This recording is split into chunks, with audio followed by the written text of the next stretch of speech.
Okay. Okay, Boker Tov, good morning. Welcome back, everybody. Welcome to the new members of the Shiur as well. And we are picking up after a long hiatus. We're back. We are beginning a new perek, the final perek of Masechet Beitza, the fourth perek. We are on Daf Kaftet Amud Bet.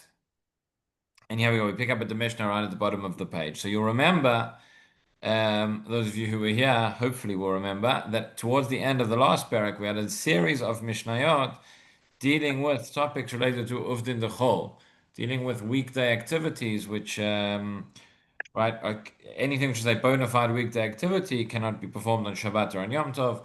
Quite difficult to define exactly what is going to be considered a weekday activity. But one of the principles that we see throughout the Mishnayot is that so long as there is a significant change and the thing is the action is done not in the usual way, that's when it would be permitted. We're dealing specifically with Yom Tov. There are quite a number of issues relating to food and producing food and selling food, etc., which would be prohibited, or carrying food, which would be prohibited on Shabbat, but are going to be permitted on Yom Tov.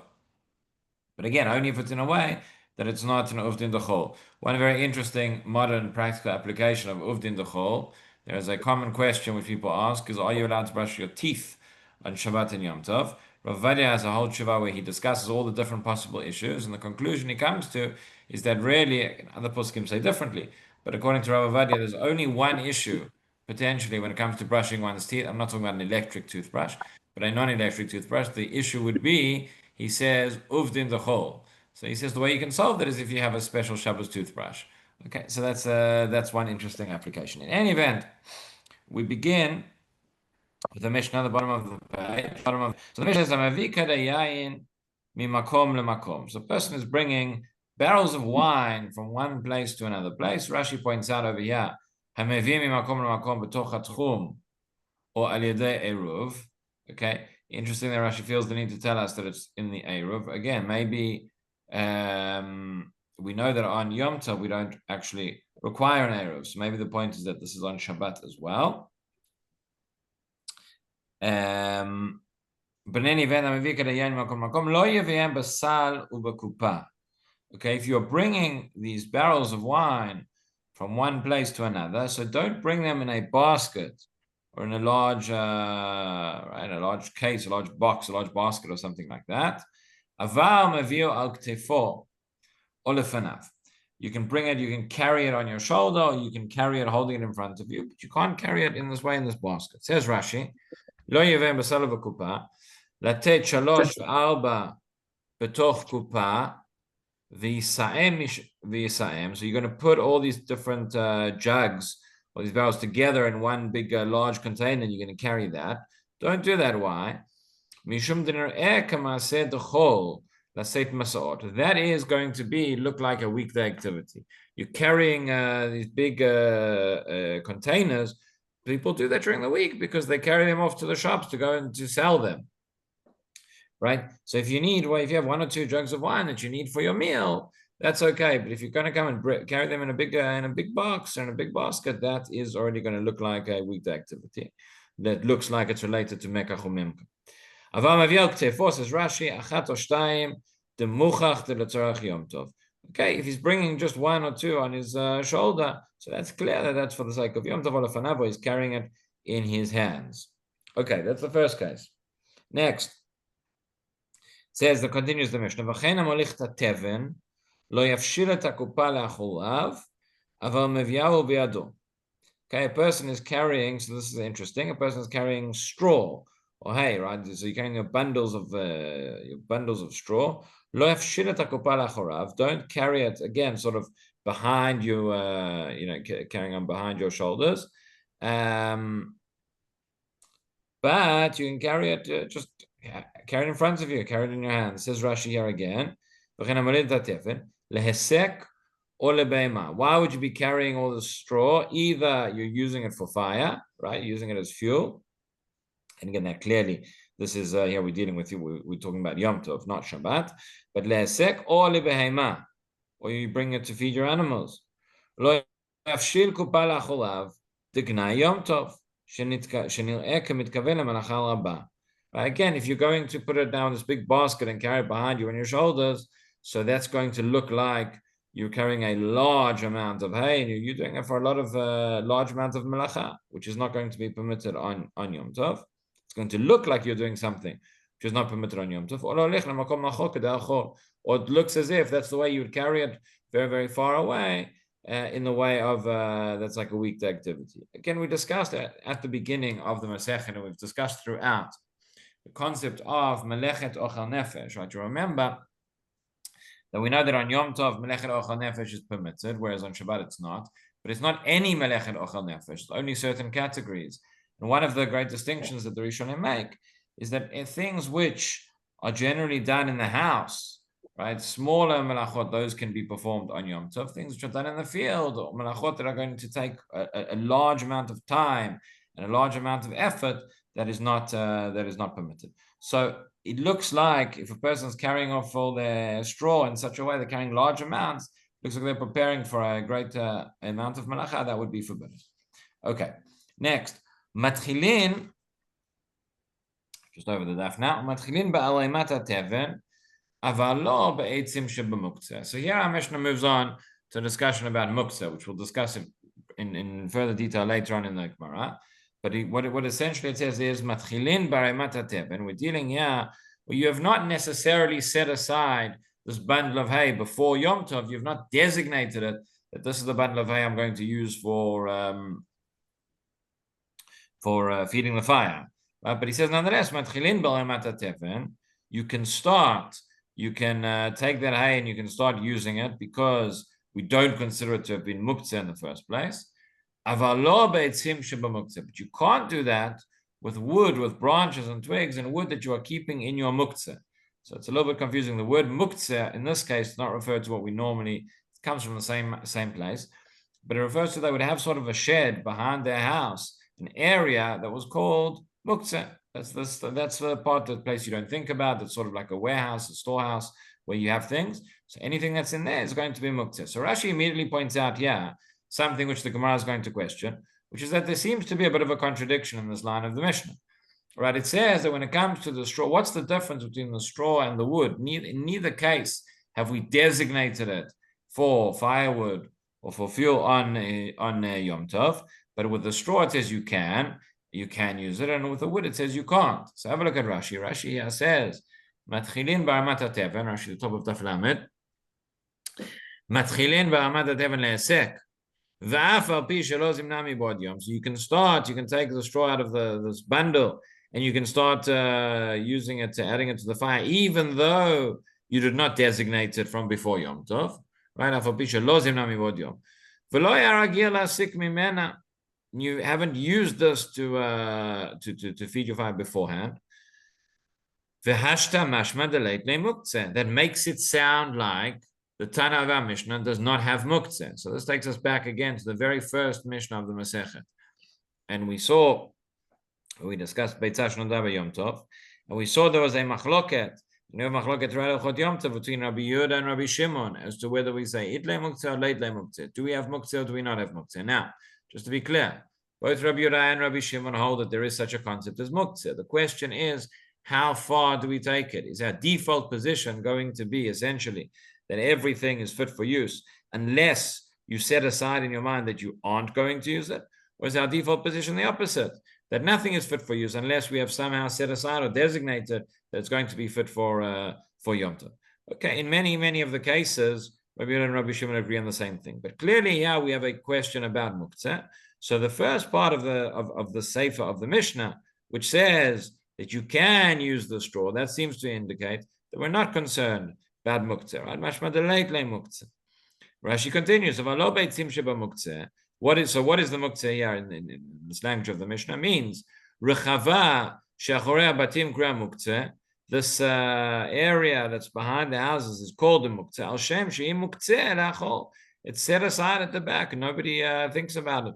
You don't go in and out often. It's only, you have your shed, your warehouse. Once in a blue moon, you go to get what you forgot there. And usually, when you open the door and you look for it, you can't find it. But that's the muktzeh. It's set aside. There they would keep wood. Or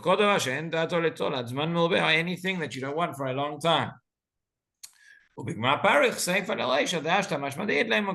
But that implies that you do have muktzah, right? So that the Gemara is going to discuss this contradiction. Now you might say, why is Rashi telling me something that's already in the Gemara later on?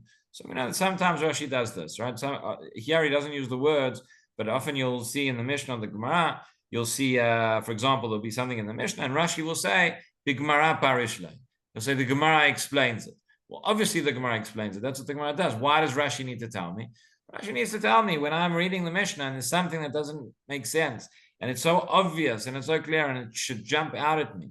And I always tell students, right, if Rashi says B'Gemara Farishla and you didn't think of the question, so then you need to look back. You need to say, what's the question that should have jumped out at me, but it didn't. So yeah, Rashi is telling me that the Gemara is going to explain because it's so obvious and so clear the contradiction. If we did not notice, Rashi is telling us we should have noticed.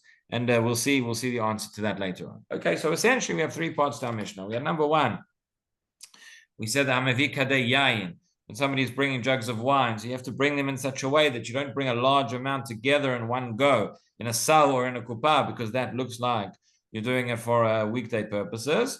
Just carry them normally. Second of all, we said the same thing regarding straw, right, in terms of how we carry. And third of all, we had this discussion about muktzah versus the straw versus the wood, and are you allowed to start and use it for a fire or not allowed to start and use it for a fire? Okay, I want to just share with you an interesting question. I saw sometimes we look at the perush of the Chashukei Chemed. Chashukei Chemed is a wonderful sefer of Zilberstein on the Gemara, and he goes through, and every daf of the Gemara, he has questions, contemporary halachic questions, which somehow or another, sometimes I think is a little bit tenuous, but somehow are connected, or there's a proof one way or another for the question based on what we see on the daf. So have a look over here. I'm going to share the screen with you for a moment. I'll tell you an amusing story that's related to this question.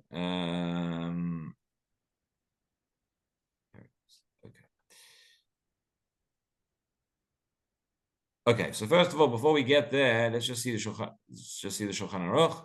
He says, this is in Siman Shin Kaf Gimel, V'chot Shabbat. He says, Mutar lomar lechen vani. No, that's the wrong one. Hang on, excuse me.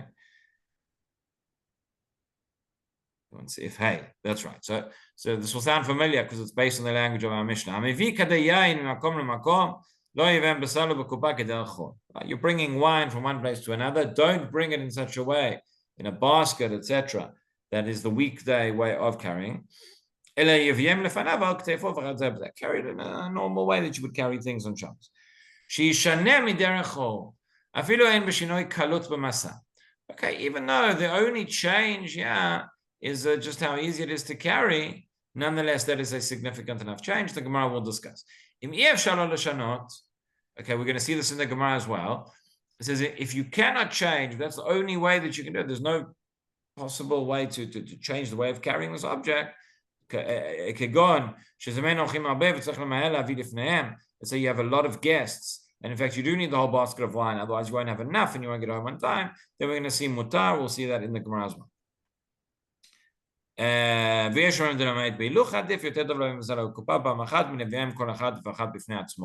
another question the Gemara will discuss, which is it better to minimize how many times you have to walk so that you aren't having to minimize how much you're going to have to carry? Meaning, let's say I need all 5 cases of wine because I'm having a big meal, right? So I could carry in this way, just carry 1 case at a time, but then I'm going to have to walk back and forth 5 times.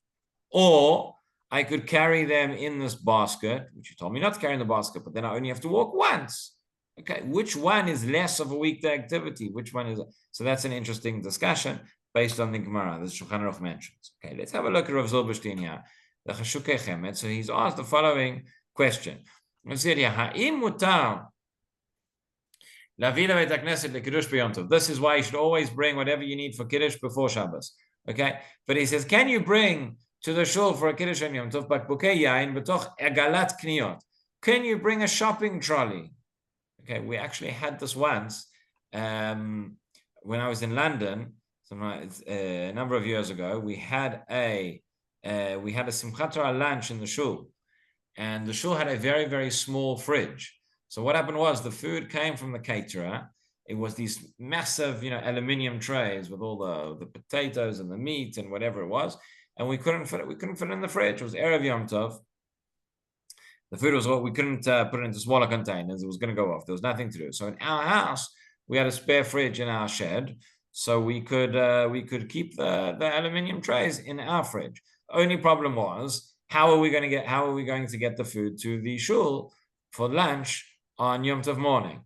So somebody in the shul was friends with the owner of the local kosher supermarket, and they got access to a trolley, to a shopping trolley. And I remember on Simchat Torah morning, some people from the shul came. They brought the shopping trolley to our house. They loaded it up with all the food, and they walked through the streets of Hendon with a shopping trolley with all the big aluminium trays in order to have lunch on Simchat Torah. So that essentially is the question he's asking. Is that people are going to say, "Wait a minute, what are you doing? It's you walking with a trolley through the streets. That is in the hole. That's a weekday activity. When you walk with a trolley."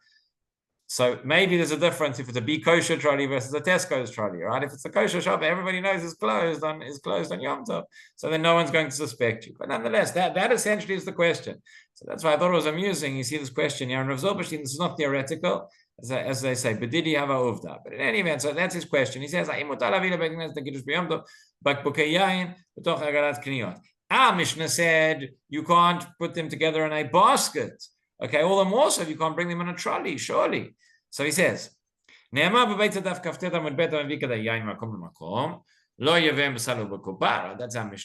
And that's what it says in the Shulchan Aruch as well. You have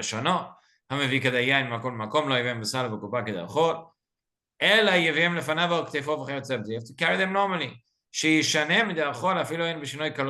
Even though it's a minor change. When we talk about a shinoi, so again, sometimes when you're dealing with a melacha and there needs to be a shinoi, it needs to be a real change. Sometimes you're doing essentially the same thing but calling it a shinoi. So yeah, because we're dealing with ovdin the chol and it's a rabbinic prohibition probably in the beginning to start off with, the way that we have to change it, you don't require a great change, but nonetheless.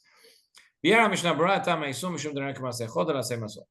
Mishnah Berurah explains the prohibition here is that it looks like the weekday when you're carrying these large bundles or whatever. So he says, according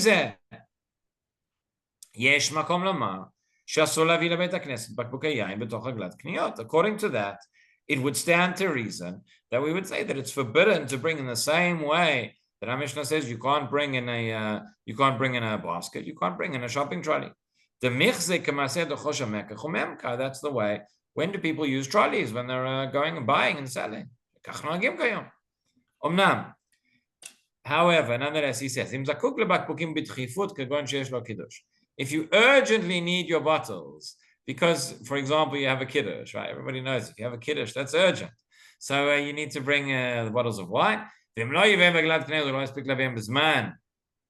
if you don't bring them, you're not going to be able to bring it in time. So maybe it's permitted. Okay,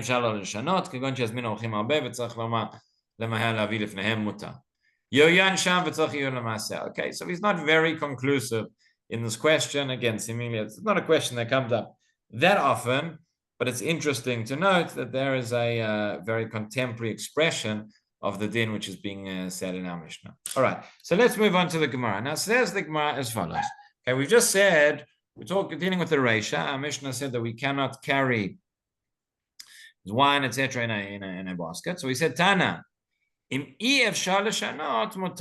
a very important limitation that the Gemara adds on. We've already seen it in the Shulchan Aruch, which comes later, but based on this line, the Gemara says, if there's no way to change, if you cannot carry it without carrying it from this, even though this is the weekday way, then it is permitted. Okay, says the Gemara, it says Rashi, you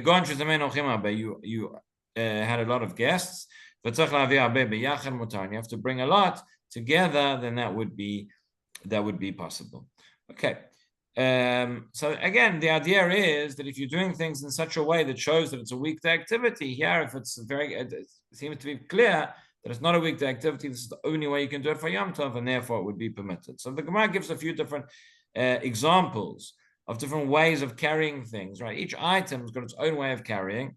So there might be some items that there's a certain way of carrying, which is a weekday activity, but for other items, it's not considered. So Itkin Rabba b'mechuza.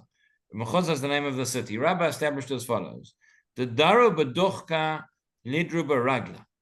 The daru baragla lidru ba'agra. Daru ba'agra lidru ba'achfa. The daru ba'achfa nifros sudra ilavei. That sounds a bit like Chadgadia. So we say it like this: the daru beduchka lidaru baragla. Things which you would normally carry how? Daru beduchka means you would carry it essentially on your shoulders.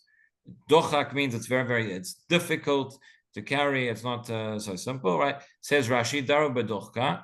Masui, it's like a burden, it's something that you carry. Shadam yachid nosel ktefo, an individual, one person would carry by themselves on their shoulders. B'chol, b'torach. That's sort of a difficult way to carry, but that's how you would do it. Im balasei tuto b'yom tov, says Rashi, if you're coming to carry it on Yom Tov, letzorech Yom Tov, right? It's for the sake of Yom Tov you're carrying it. If it's not for the sake of Yom Tov, so you're not allowed to carry it at all. But if it's for the sake of Yom Tov, kegon chavit or sak malei perot, you have a barrel or you have a large bag which contains fruit. Yisaeno b'Yom Tov beragla atar shekorin pulka. So what is this? This is something else. This is going to be a different way. A ragla in Aramaic is what he calls here is an eter.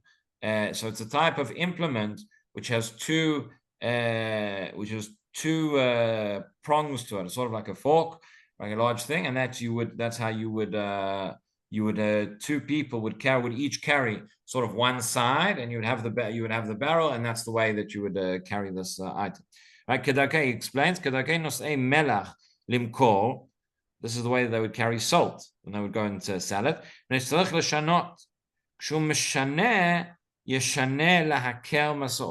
When we are changing the way that we carry, this is the principle. You're carrying it in a way that's going to make it easier to carry. You're not going to make it more difficult on Yom Tov. This device you would use, it's easier to carry something heavy. So he's now carrying it in a way that is easier. So that's going to be the principle. It's interesting because if that was the normal way of carrying an object, so you'd have to try and make it a different way of carrying as well. So that's what the Gemara goes on and tells us. So agra. So that is something else. And if you use this eter, the sort of I don't even know what it's called in English, but you would use that to sort of carry. So with that, you would have to carry it in a different way. So it says Rashi, sorry, this ragla, this is still something that one person can carry. Meaning, the first stage was one person carries it on their shoulders. Then one person carries it on the sort of lever. Yeah, the Darba Agra is where two people are carrying it together. So, Yom Tov b'shnei b'nei Adam b'mot al ketfehem dainu nami shinoi laken. So you imagine you have this sort of, I guess you have this pole that each of them is carrying on their shoulders, and you have this object that's hanging over. That's how you would carry. That's an easier way to carry it. Okay, it continues the Gemara. It says. So the daru ba'agra, something that you would normally carry with this pole, the daru ba'achfa. So now you would have to carry in a different way. So Rashi says, yeah, the daru ba'agra, b'mot al katfehem, lidru b'yom tov loto masui ba'achfa. So what is this? This is a different type of b'mot bidehem. This is a pole that you would carry in your hands, not over your shoulders. Mishum shinui. Now here, okay, so you'll say, is it that much easier to carry the pole in your hands as opposed to carrying on the shoulders? Rashi says no. He says, Afal pisha eno la'akel. Yeah, the change, the shinoi, does not make it easier to carry, but nonetheless, mikom makom shinoi hu v'eino ma'beh torach b'shinoi. But he says it is a shinoi, and it doesn't make it harder. Okay, so therefore it's okay.